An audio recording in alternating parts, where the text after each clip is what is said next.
I have done these things through my whole life. I mean, I'm a paddler, I'm a skier, I ride bikes, I spend time in the outdoors.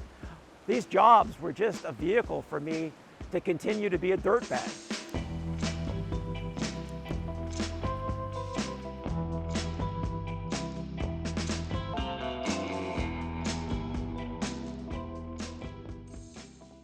I moved to Western North Carolina in 1990.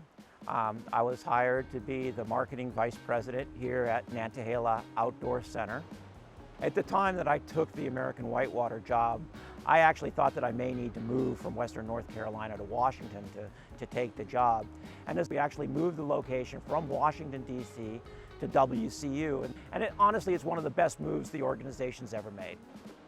There's so many cool things that are going on in Western North Carolina right now, and people have really started to stand up and take notice of what the outdoors has to offer.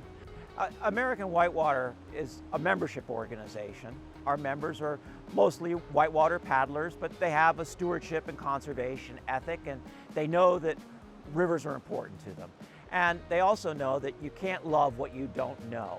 And through being able to experience rivers as a paddler, you start to really appreciate the significance of their importance. So that connection between access and conservation is really kind of a key element for American Whitewater. We work very closely under the federal entity that manages rivers that have dams on them that are publicly owned by utilities to produce energy. So many of the rivers in Western North Carolina have hydropower operations on them, and each dam is required to have an operating license. So when those licenses come up, American Whitewater engages as a stakeholder to work with the utility to gain both flows and access to the river. It's pretty cool, you know, it's all this great work that supports nationally designated wild and scenic rivers that support great recreation opportunities, great fishing, and rural communities that have built up around those rivers that value the river as a destination for tourism and outdoor activities. And the removal of Dillsboro Dam on the Tuckasegee River was really significant. The dam itself had no economic viability.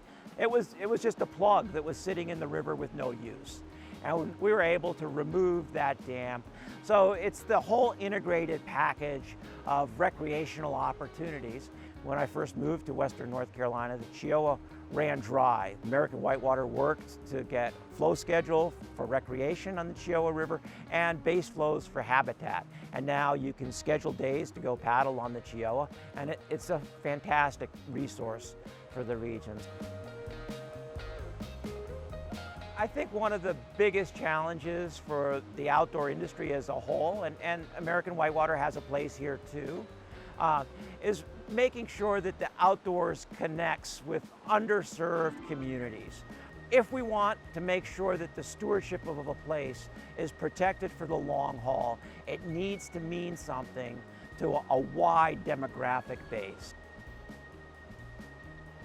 The thing that gives me the most optimism is seeing young people engaged in the outdoors and connecting with these places and wanting to be involved in their both stewardship and for their own interests, whether it be recreational or other science-based interests.